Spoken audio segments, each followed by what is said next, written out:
tired, will you learn how to take a break? Our breaks with Jesus aren't forever. We don't take breaks to get off mission or lazy. We take breaks to recharge, to get right back at God's purposes for our lives. I mean, God's purposes for our lives will keep us busy. They will stretch us. They will stretch our resources. We'll wonder, do we have enough volunteers to do this? We'll wonder, do we have enough money to make this work? We'll wonder, how can we possibly meet the needs of the people God is sending our way? Well, Jesus can do anything, right? Number 3, Jesus can feed 5,000 plus people with 5 loaves of bread and 2 fishes. They weren't goldfish, but they were fish. Jesus knew that the break wouldn't last forever for him and his disciples. Yeah, they departed by ship to a desert place privately, but they didn't even really get a break.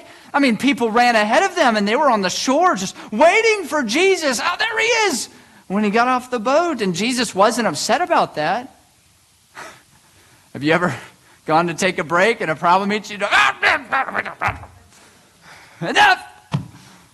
No, that wasn't Jesus. His heart was stirred for these people. In fact, when he saw the people, verse 34 says he was moved with compassion toward them.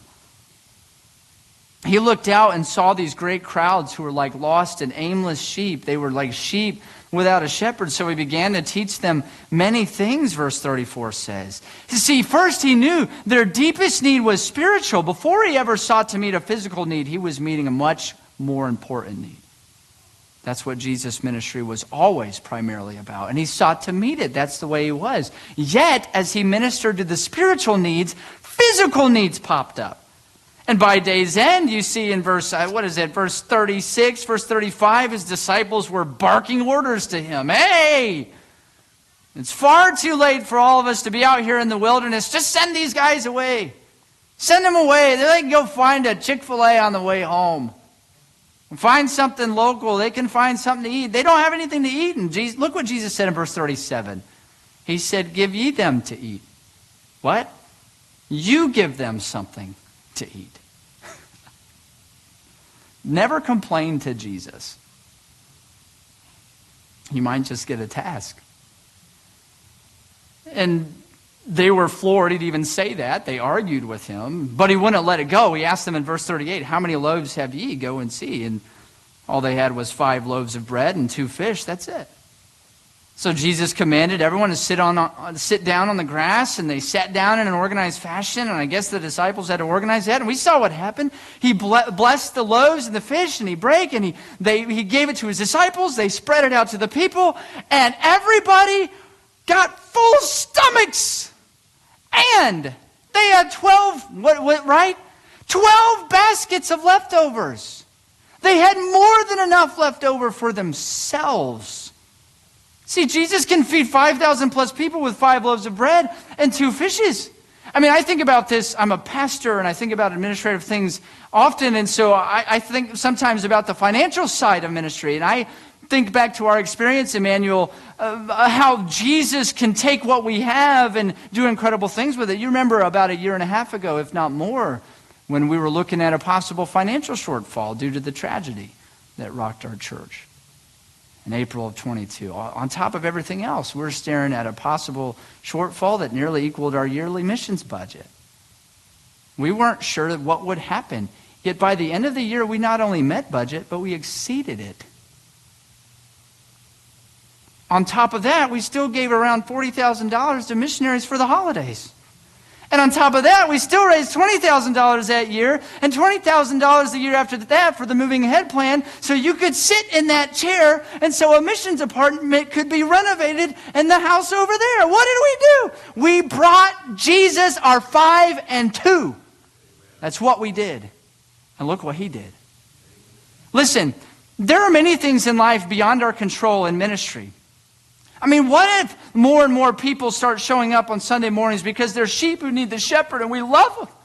And we're inviting them to come and we want them to meet the shepherd. And yet we're wondering, what are we going to do with more and more people? What if we have a greater and greater need for people to step into various roles and serve? What if we begin to have greater physical needs, such as building a new building or starting a new ministry or whatever? Listen, can Jesus handle that? Of course he can. Jesus can do anything. Jesus can meet any spiritual or physical need that any person has. He can meet any spiritual or physical need of Emmanuel Baptist Church. Jesus can do anything. The question is more so, what will you do? Will you just quit because the needs are great? Would you send people away to figure things out for themselves and meet their needs elsewhere? How about you ask yourself this question? What is my 5 and 2? That's the trendy way to say 5 loaves and 2 fishes, right? Or the fill in the blank way. What's my 5 and 2? Jesus is calling us all to do all we can to minister to the people that he brings our way. He does not call us to do that with more than what we have. That wouldn't make sense.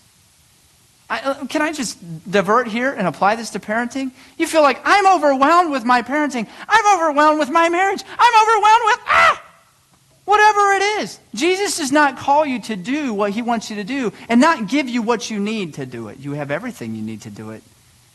You have everything you need because you have him. So what do you have? What's your 5 and 2? You say it's not much. I never would be able to meet the needs of everybody. So you're saying it's like 5 loaves and 2 fishes. That couldn't meet the needs of all the people there. What's your 5 and 2? Jay, what's your 5 and 2? Carl, what's your 5 and 2? Dustin, Clint, Brother Grant, Mr. Howe, what's your 5 and 2? And when we put all of our 5 and 2s together in this room, what does that look like? And when we know what our 5 and 2 is, we ask ourselves, will I give him my 5 and 2? Will we give him our 5 and 2? Or will we cut back and make it 3 and 1? Maybe. I kind of like fish. I need to hang on to the fish because I like fish. I know Jesus wants my fish, but I'm just going to give him my loaves. Or will we give what we have to Jesus? We already know what can happen if we do that. In fact, Jesus can take our 5 and 2 and meet the real-time needs of the people right in front of us and make sure there's enough leftovers to more than satisfy our own needs. Let me tell you, when you get on God's economy, life sure gets awesome. Awesome. When you think about that, it seems foolish to be a Scrooge with your 5 and 2, huh? That seems kind of dumb. Jesus can do anything. Will you give him your 5 and 2? Somebody says, well, this is making a lot of sense. I'm willing to obey Jesus and go. I'm willing to learn how to rest with Jesus. I'm not holding anything back. I think he'll supply. But to be honest, the storms of life are really rocking me right now. I mean, if following Jesus means I have to face stuff like this, I just don't know if I can make it. I mean, I'm freaking out. I'm barely holding it all together because of life's junk. Well, hear what the gospel record tells us. Number 4, Jesus can walk on water when disciples are wigged out. Jesus can walk on water when disciples are wigged out. Jesus sent, follow the action here. Jesus sent his disciples from that incredible, miraculous feeding of the 5,000. They were in a time of incredible ministry. And then Jesus sent them right smack dab into a situation in which they felt all alone. And he wasn't there. And it was a storm they weren't sure they would survive. And he went up into a mountain to pray. And as night fell, the ship was in the middle of the sea. And the disciples were busting their tails to fight the wind and row and make it across the sea. And verse 48 tells us he saw them. And he waited a while. And then he walked out to them. And he walked on the water. You say, I've heard that a million times. Yeah, but it's kind of lost on you, perhaps. He walked on water. He walked on the water. He would have passed by them, but they saw him. They thought he was a ghost. And they started freaking out then, babbling like babies. And immediately he talked with them. I love how verse 50 says that. Immediately he talked with them. I mean, they're freaking out. And immediately he talked with them. It seemed pretty calming to me. He just talked with them, life-threatening situation. He said, be of good cheer. Be happy. It is I. Be not afraid. And he climbed into the ship, and the wind stopped immediately, and everything was perfectly calm because he was there. And they could not believe what they just saw. I mean, this is mind-boggling to me. And you don't miss this. They went from being scared out of their minds to having their minds blown by the fact that Jesus just walked on the water. It's like Jesus couldn't satisfy them with anything he did. Even though he had calmed a storm like this, maybe even worse than this, on the very same sea before, their minds were still blown. You know why they just couldn't believe this? You know why they just couldn't believe that Jesus could exceed their expectations? Even in a great trial, verse 52 tells us why. It says, for they considered not the miracle of the loaves, for their heart was hardened. It connects these two things together. They didn't take the time to connect the dots between what he just did on the shore and what he could do on the sea. They didn't take the time to think about what he had done there. And because of that, they did not believe he could do this. And as a result, their hearts were hardened. And this was of their own doing. Go check out the next time this word is mentioned in Mark chapter 8 and see that for yourself. It seems that they struggled for a while to connect the dots. And when they struggled to connect the dots, they could not blame their hardened hearts on him. They could not blame their misunderstanding on him. I mean, look at the track record. He had proven time and time again that he would take care of them through every up and through every down of life. Their problem was that they failed to take the time to just think about how good and how faithful he was in the past. Their problem was they failed to connect the dots between how he cared for them in the past and what they were facing in the present. And the fact that he sent them on that sea. Can you identify with the disciples? Have you hardened your own heart, disciple, to Jesus' faithfulness to you? Our hearts are prone to be hardened often because of the deceitfulness of sin. And our own failures to be reminded about how good God has been to us. If you are facing a challenge right now and you are wigging out about it, stop. Ask yourself, what has Jesus done in my life in the past that can help me trust him in the midst of this present storm? What about Jesus' character, which I know and trust, can I remind myself of right now? And will you, of your own will, connect the dots and trust he is with you? You will either learn to trust his faithful track record, or you will wig out every time you face a hardship in life. Why would you keep wigging out when Jesus can walk on water?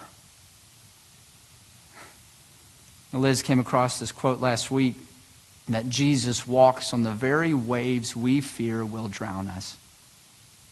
And we fear those waves will drown us because we are not thinking about who exactly is walking on them to us.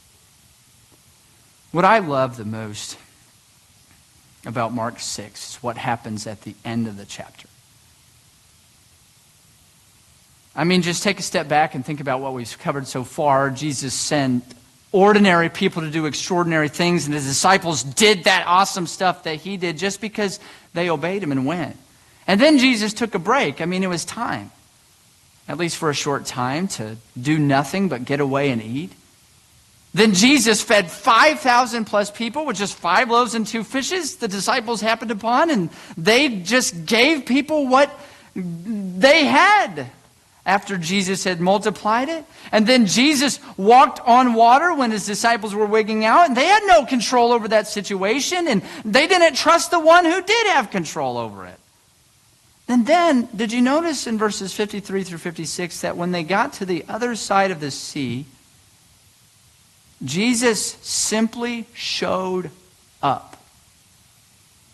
And people recognized him, and all kinds of people all over that region ran to him to bring the people they loved to him. There was no strategy. There was no planning by the disciples. The disciples were still reeling from the craziest day and night of ministry they had ever experienced. They had nothing to do with what happened when they got to shore. Jesus simply showed up where he had already been working. And all of this in verses 53 through 56 happened. And that leads me to say this, number 5, that Jesus can impact whole regions of people just by showing up.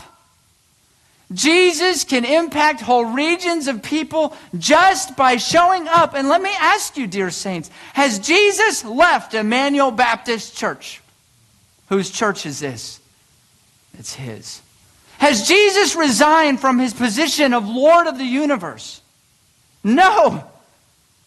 Has he surrendered all the power of heaven and earth? Or is he still Lord of all, capable of anything, and very present with us until the end of the world? And let me ask you this, isn't he present among the other churches in town who love his name and preach his gospel and hold fast to his truth? Isn't he already active and at work in our region? So what if he wants to do something in our region? Can't he impact our county any way he pleases? Oh, he sure can. He can do anything. But think about this. In the story, what if the boat got to shore? And the disciples were like, this ain't for me anymore. And then Jesus showed up in that region, but they didn't. They would have missed what he did there. And I don't know what Jesus is about to do in our county. I just know he's here. And he can do anything. He is showing up. That is his way. And when he shows up, he can do anything. So I'm going to ask you, what will you do? Will you show up? Will you show up with him where he leads Emmanuel Baptist Church next? He is our shepherd, and he's leading here. This pulpit's not mine. This flock's not mine. He's in charge of the direction of this church. It belongs to him. Will you be there when he impacts this county in ways that had very little to do with what we did and very much to do with the reality he's already here? Jesus can do anything. What will you